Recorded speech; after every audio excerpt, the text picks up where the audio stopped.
Hello students, कैसे हैं आप लोग। आई होप आप लोगों की पढ़ाई बहुत अच्छी चल रही होगी। देखिए, आज हम लोग मध्यकालीन भारत से रिलेटेड बहुत ही इंपॉर्टेंट एमसीक्यू सॉल्व करने वाले हैं, जो आपके आने वाले एग्जाम के लिए बहुत ज़्यादा इंपॉर्टेंट है। तो चलिए आइए शुरू करते हैं।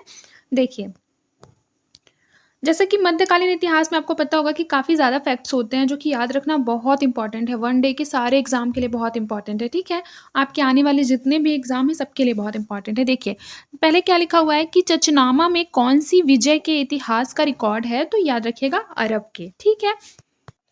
फिर देखिए, लिखा है सिंध पर विजय प्राप्त करने वाले अरब सेना के सेनापति का क्या नाम था, बताइए। तो इनका नाम था मोहम्मद बिन कासिम। याद रखिएगा इस चीज को, ठीक है। कौन? मोहम्मद बिन कासिम।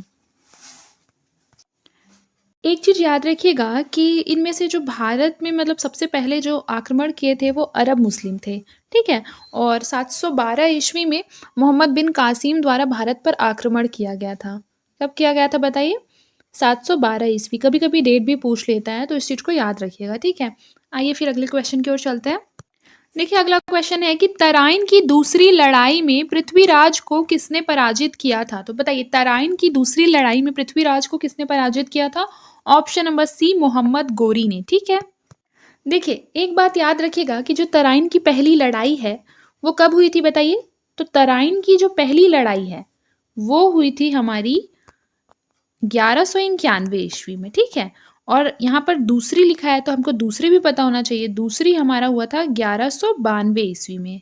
आप एकदम डेट याद रखिएगा, एक साल का बस डिफरेंस है। 1191, 1192, ठीक है। तराइन की पहली और दूसरी लड़ाई। इसमें लिखा है पृथ्वीराज को किसने पराजित किया था, तो मोहम्मद गोरी ने। मतलब जो दूसरी लड़ाई है वो पृथ्वीराज और मोहम्मद गोरी के बीच में हुई थी, ठीक है। और तराइन की जो पहली लड़ाई है वो किसके बीच में हुई थी, तो वह भी मोहम्मद गोरी और पृथ्वीराज चौहान के बीच में हुई थी, जिसमें कि मोहम्मद गोरी क्या हुआ था, हार गया था, ठीक है। पहले में पृथ्वीराज चौहान जीत गए थे, ठीक है। देखिए, फिर लिखा है पृथ्वीराज चौहान को मोहम्मद गोरी ने किस युद्ध में हराया था, तो तराइन के दूसरे युद्ध में। यहाँ पहले का भी डेट है, लेकिन पहले में पृथ्वीराज चौहान को हराया नहीं गया था, बल्कि पृथ्वीराज चौहान ने ही हरा दिया था मोहम्मद गोरी को, ठीक है, जैसे मैंने ऊपर बताया। तो तराइन के दूसरे युद्ध में क्या हुआ था, मोहम्मद गोरी ने पृथ्वीराज चौहान को हरा दिया था। देखिए, फोर्थ नंबर क्वेश्चन है कि किस लड़ाई ने मोहम्मद गोरी के लिए दिल्ली क्षेत्र खोल दिया था। तो याद रखिए, दिल्ली क्षेत्र खोला था तराइन की दूसरी लड़ाई के लिए, जो कि 1192 ईस्वी में हुई थी, ठीक है। डेट लिखते चलेंगे, बार बार याद करेंगे तो क्या होगा, जल्दी याद होगा, ठीक है। तो तराइन की दूसरी लड़ाई में मोहम्मद गोरी के लिए दिल्ली क्षेत्र खोल दिया गया था।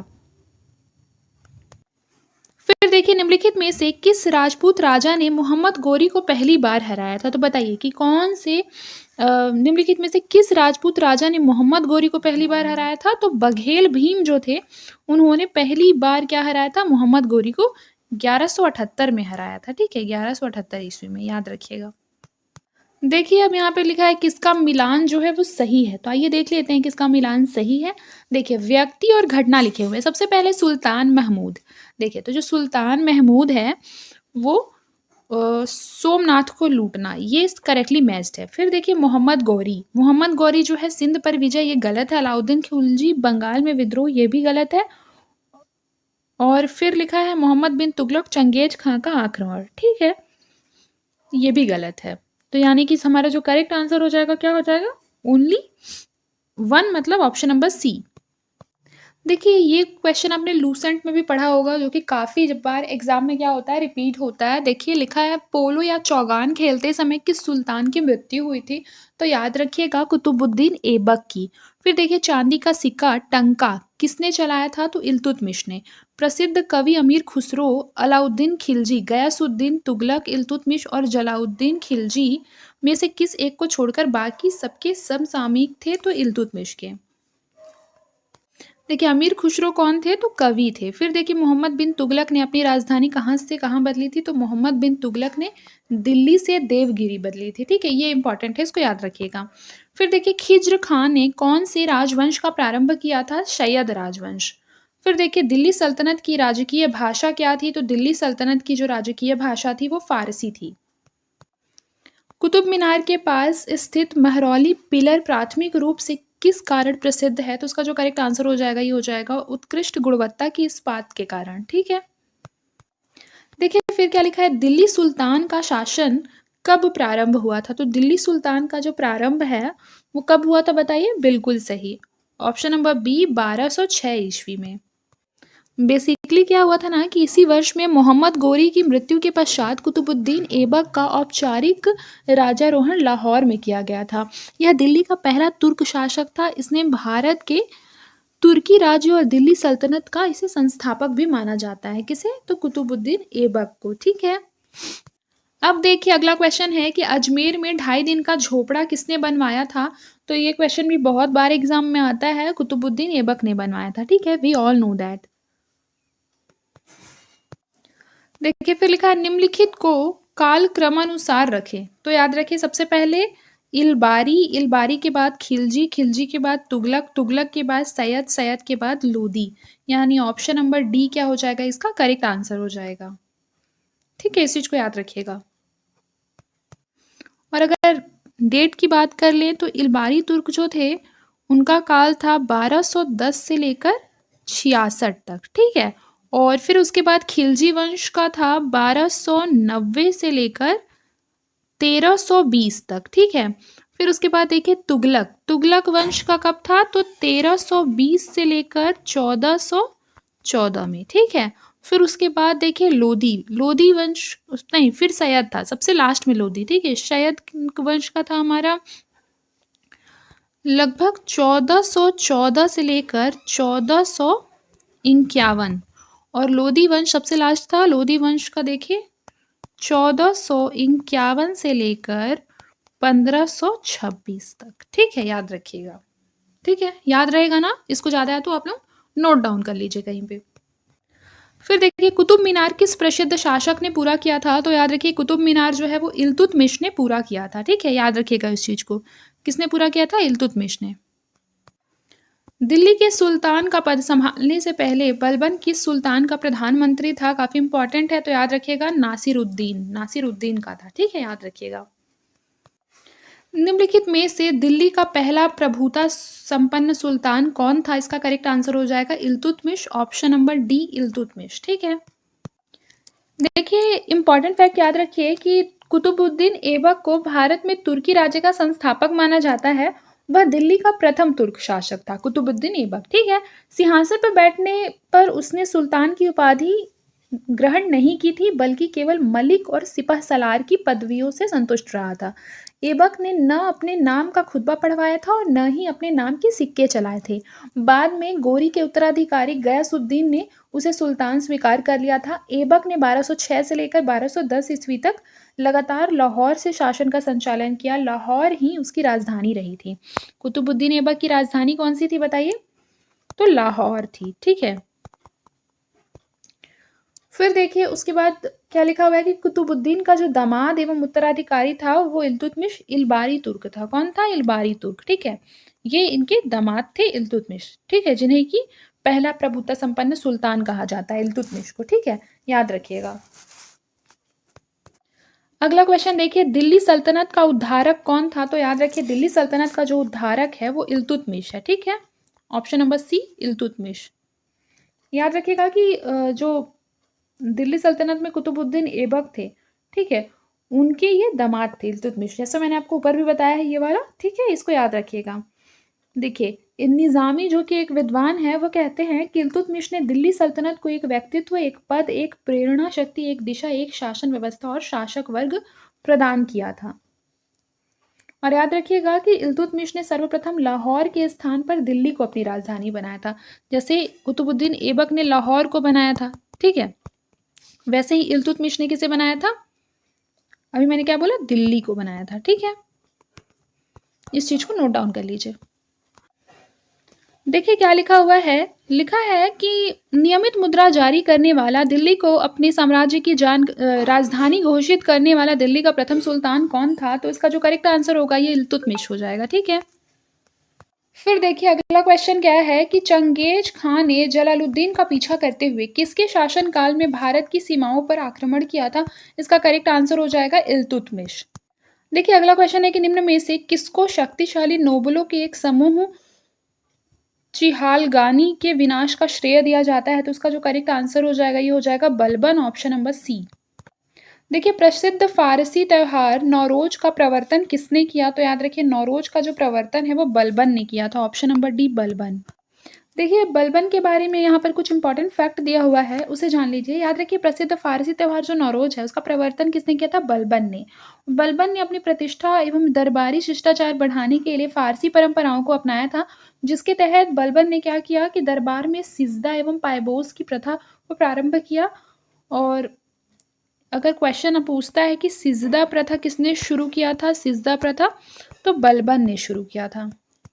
देखिए अगला क्वेश्चन है, चहलगानी एवं फोर्टी के रूप में विख्यात टर्की सामंतों की शक्ति को भंग करने वाला प्रथम दिल्ली सुल्तान कौन था? तो इसका जो करेक्ट आंसर हो जाएगा ये हो जाएगा Balban, option number B Balban. देखिए अगला क्वेश्चन है, रजिया सुल्तान किसकी बेटी थी? तो याद रखिए रजिया सुल्तान किसकी बेटी थी बताइए? बिल्कुल सही, इल्तुतमिश की बेटी थी। ठीक है, और ये भी याद रखिएगा कि जो रज़िया सुल्तान थी, वो भारत की प्रथम मुस्लिम महिला शासिका थी, ठीक है? और जिन्होंने क्या किया था, पर्दा प्रथा का त्याग करके पुरुषों की तरह चोगा एवं कुलाह पहनकर बेसिकली शासन किया था, ठीक है?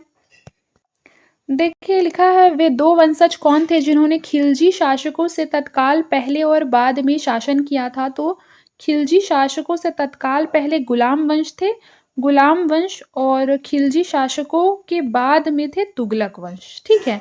तो यानी कि इसका करेक्ट आंसर हो जाएगा ऑप्शन नंबर सी।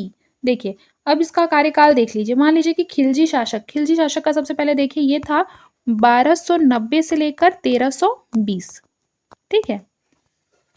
अब देखिए गुलाम वंश था 1206 से लेकर 1290। याद रखिएगा इस चीज को, खिलजी से पहले गुलाम वंश थी, ठीक है? अब देखिए तुगलक वंश जो थे कि वो खिलजी के बाद आई थी, यानी 1320 से लेकर 1412, ठीक है? इस चीज को भी याद रखिएगा। देखिए लिखा है, दिल्ली के खिलजी सुल्तान कौन थे? तो याद रखिएगा तुर्क। देखिए स्वयं को दूसरा सिकंदर यानी सिकंदर ए सानी कहने वाला सुल्तान कौन था, जिसने अपने आप को दूसरा सिकंदर बोला था? तो वे थे अलाउद्दीन खिलजी। एक चीज यहाँ पर देखिए कि अलाउद्दीन खिलजी जो थे वो खिलजी वंश का सबसे योग्य शासक था, और इसने यामिन उल खिलाफत नासिरी उल मोमिनीन की उपाधि ग्रहण की थी, ठीक है? ये क्वेश्चन मतलब पूछा जा सकता है एग्जाम में कि यामिन उल खिलाफत नासिरी उल मोमिनीन की उपाधि किसने धारण की थी? तो इतनी बड़ी सी जो उपाधि है वो अलाउद्दीन खिलजी ने धारण की थी। फिर देखिए अगला क्वेश्चन क्या है कि सल्तनत वंश की विशालतम स्थायी सेना जिसका भुगतान सीधा राज्य के द्वारा किया जाता था, बनाई गई थी, किसके द्वारा बनाई गई थी? तो अलाउद्दीन खिलजी के द्वारा बनाई गई थी। याद रखिएगा कि बेसिकली अलाउद्दीन खिलजी ने अपने शासनकाल में सेना को नगद वेतन देने तथा स्थायी सेना रखने की शुरुआत भी की थी। और अलाउद्दीन खिलजी ने ही क्या किया था, घोड़ा दागने की प्रथा शुरू की थी, और सैनिकों का हुलिया प्रथा भी किसने शुरू किया था? तो अलाउद्दीन खिलजी ने शुरू किया था।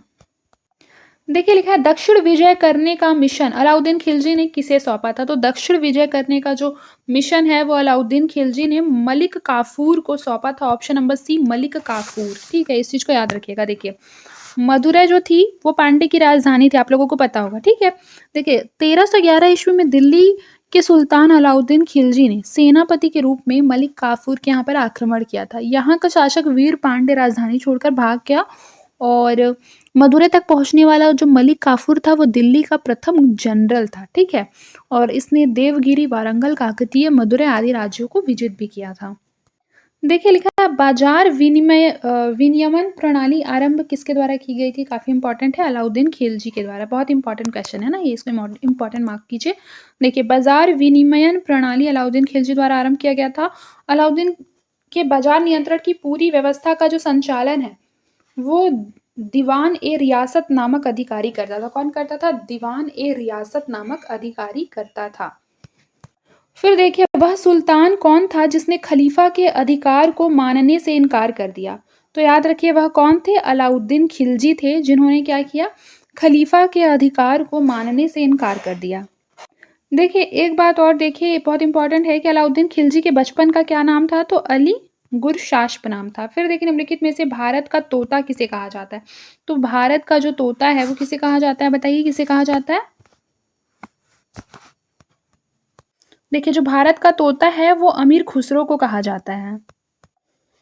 फिर देखिए निम्नलिखित में से बलबन से लेकर गयासुद्दीन तुगलक तक सभी सुल्तानों के संरक्षण का किसने उपभोग किया था? अमीर खुसरो ने। देखिए खुसरो का जो नाम था मतलब मूल नाम वो अबुल हसन था, ठीक है? अबुल हसन अमीर खुसरो, ठीक है? किस कारण से मोहम्मद बिन तुगलक असफल व्यक्ति था? तो याद रखिएगा वह व्यावहारिक राजनेता नहीं था। ऑप्शन नंबर बी, वह व्यावहारिक राजनेता नहीं था। फिर देखिए वर्तमान दौलताबाद जहां मोहम्मद बिन तुगलक ने दिल्ली से राजधानी को स्थानांतरित किया किसके समीप स्थित है? तो उसका करेक्ट आंसर होगा औरंगाबाद। देखिए जो दौलताबाद है उसका जो प्राचीन नाम है वो क्या है? देवगिरी है, ठीक है? देखिए ब्राह्मणों पर भी जजिया लगाने वाला दिल्ली का सुल्तान कौन था? तो फिरोज तुगलक ने क्या किया था? ब्राह्मणों पर भी जजिया लगाया था। देखिए एक चीज याद रखिए कि जो जजिया होती है ना बेसिकली वो एक तरह का क्या होता है? कर होता है, ठीक है? जिसकी जो शुरुआत है जजिया की वो किसने की थी? मोहम्मद गोरी ने की थी। किसने की थी? मोहम्मद गोरी ने की थी। लेकिन उन्होंने क्या किया था कि ब्राह्मणों को छोड़कर बाकी लोगों पर लगाया था, ठीक है? गैर ब्राह्मणों पर। लेकिन ब्राह्मणों पर भी लगा दिया था किसने? फिरोज तुगलक ने, ठीक है? इस चीज को याद रखिएगा। और बेसिकली जो फिरोज शाह तुगलक है उन्होंने हिंदुओं को जिम्मी कहा। जिम्मी मतलब जानते हैं क्या होता है? जिम्मी मतलब होता है वे लोग जो इस्लाम स्वीकार नहीं करते हैं उसको बोलते हैं जिम्मी। देखिए भारत में चमड़े की प्रतीक मुद्रा किसने प्रारंभ की थी? तो चमड़े की प्रतीक मुद्रा प्रारंभ की थी मोहम्मद बिन तुगलक ने। देखिए लिखा है मनियरों का राजकुमार किसे कहा जाता है? तो मनियरों का राजकुमार मोहम्मद बिन तुगलक को कहा जाता है। Option number B. Qutub Minar को जैसे हम आज उसे देखते हैं अंततः पुनर्निर्माण किया गया था तो उसका जो करेक्ट आंसर हो जाएगा फिरोज शाह तुगलक के द्वारा। देखिए लिखा है किस तुगलक वंश के सुल्तानों ने सबसे अधिक समय तक शासन किया था? तो तुगलक वंश ने, सॉरी किस वंश के सुल्तानों ने लिखा है? तुगलक वंश ने। तुगलक वंश ने सबसे ज्यादा टाइम तक शासन किया था, ठीक है? याद रखिएगा। और अगर इसका कार्यकाल आपको देखना हो तो कार्यकाल सबसे पहले दास वंश का हो जाएगा 1206 से लेकर 1290, जिसे गुलाम वंश कहते हैं, ठीक है? खिलजी का है 1290 से लेकर 1320। फिर देखिए तुगलक वंश का है 1320 से लेकर 1414। लोधी वंश का है 1451 से लेकर 1526। मैंने पहले ही पढ़ाया ये वाला, ठीक है?